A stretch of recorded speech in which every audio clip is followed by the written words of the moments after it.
अब उन्होंने बोला ये चुनाव के बाद आराम से खुलेगा, पर धारीवाल जी, यहाँ के कलेक्टर साहब और पता नहीं कौन से बड़े अधिकारी मेरे पिताजी इतनी चीजें नहीं शेयर करते थे।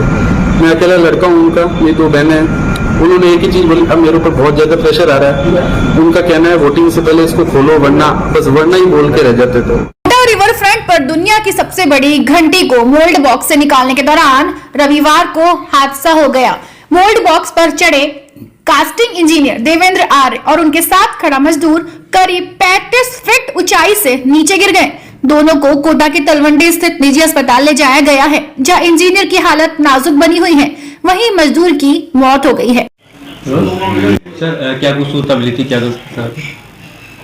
सुधा अस्पताल से सूचना मिली थी कि जो चंबल रिवर फ्रंट है उसका जो पश्चिमी घाट है उसमें जो घंटा है उसका काम चल रहा था। तो काम के दौरान जो उसके इंजीनियर हैं देवेंद्र जी आ रहे, लेकिन उनके असिस्टेंट था छोटू, तो वो हाइड्रो मशीन का वो पट्टा पिसलने से, वो एंगल लोहे का पट्टा खिसकने से जो इंजीनियर था देवेंद्र आ रहे, उनका असिस्टेंट छोटू, दोनों उसके नीचे दब गए। दबने के बाद उनको सुधा अस्पताल लेके गए यूआईटी के अधिकारी। वहाँ ले जाने के बाद छोटू को उन्होंने मृत घोषित कर दिया, जिसकी डेड बॉडी को मोर्चे में रखवा दिया है। और जो इंजीनियर है देवेंद्र आ रहे, उनका इलाज जारी है।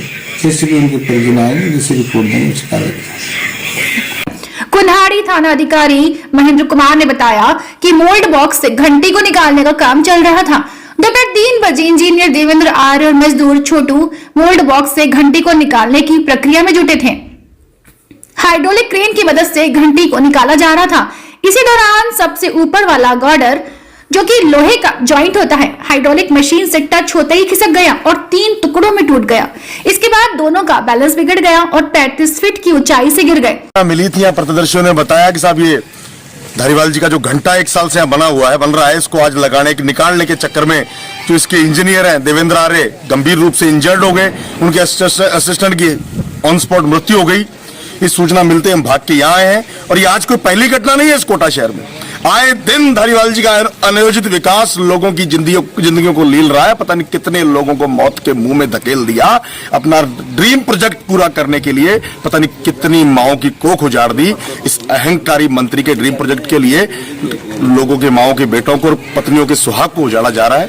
मेरी अपील है कोटा की जनता से कि ऐसे अहंकारी और निकृष्ट इंसान को 25 तारीख को चलता कीजिए और कोटा के बच्चों की जान बचाई जाए।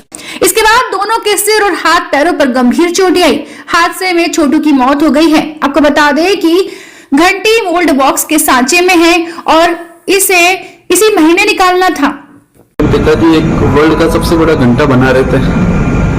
उनका ड्रीम प्रोजेक्ट था जिसमें उनको कई वर्ल्ड के रिकॉर्ड भी मिले, जिससे कई लोगों को जलन भी हुई कि इनका इतना नाम क्यों आ रहा है, क्यों ये बना रहे हैं, सरकारी रिकॉर्ड है, क्या है, कुछ नहीं। इस चक्कर में एक यहाँ हमारे कोटा के एक सो कॉल नेता है शांति धारीवाल, उन लोगों ने इतना प्रेशराइज किया मेरे पिताजी को। मेरे पिताजी शुगर के पेशेंट, बीपी के पेशेंट, हार्ट की सर्जरी हो रखी। सीधी बात है, उन्होंने घंटा बनाया, पर हर काम एक प्रोसेस से होता है। उन्होंने बोला था कि ये बहुत धीरे धीरे खुलेगा। पहले इन्होंने खोलने की जल्दबाजी की तो उस समय एक चीफ आर्किटेक्ट अनूप भट्टी, उन्होंने बोला मैं खोलूंगा। उन्होंने बोला कि पिताजी ने मेरे उस समय एक वीडियो जाहिर कर दिया था कि ये बनाते ही 3 दिन बाद बोल रहे कि मेरे को खोलना है, इस चक्कर में घंटा टूट जाएगा। फिर उनसे नहीं खुला। अब इन्होंने वापस कांटेक्ट करना चालू किया। मेरे पिताजी बीच में आए, घंटा 27 बॉक्स के अंदर बंद है, तो 2 बॉक्स खोल के चले गए। अब उन्होंने बोला ये चुनाव के बाद आराम से खुलेगा, पर धारीवाल जी, यहाँ के कलेक्टर साहब और पता नहीं कौन से बड़े अधिकारी मेरे पिताजी इतनी चीजें नहीं शेयर करते थे। मैं अकेला लड़का हूँ उनका, मेरी 2 बहनें हैं। उन्होंने एक ही चीज बोली, अब मेरे ऊपर बहुत ज्यादा प्रेशर आ रहा है। उनका कहना है वोटिंग से पहले इसको खोलो, वरना ही बोल के रह जाते थे। क्या किसको उनको कौन धमका रहा, मेरे को कुछ नहीं पता। आज उनको आते ही कि आप 7 बॉक्स तो खोल दोगे, 6 बॉक्स तो खोल दोगे। इस जल्दबाजी में मेरे पिताजी ऊपर से नीचे गिर के उनकी डेथ हो गई। अब उनकी तरफ से कुछ नहीं है कि ठीक है डेथ हो गई। अब इस चीज का कौन जिम्मेदार है? मतलब इनके घंटे की जल्दी धारीवाल जी मेरे पिताजी को खा गए। मैं इससे ज्यादा और कुछ नहीं कह पाऊंगा। कोई भी अगर मदद, पैसे बच रहे हैं, कितने पैसे बच रहे हैं ये कोई बताने को तैयार नहीं। मेरे पिताजी बोल रहे थे, एक बार पहले न्यूज आई थी कि 2 करोड़, 1.5 करोड़, 2.5 करोड़ कितने बच रहे हैं, मेरे को कुछ भी नहीं पता। ना अब क्या पैसे का हिसाब है, क्या है, मेरे को कुछ नहीं पता। बस इतना कहूंगा, ये धारीवाल जी मेरे पिताजी को खा गए। वो बड़े नेता हैं, पर मेरे घर का तो चिराग, जो मेरे घर की रोटी पानी सब थे, उन सब वो खा गए उनको। मैं आपसे और कुछ नहीं कहूंगा अभी। किसको शिकायत दूं, कौन सुनने वाला है?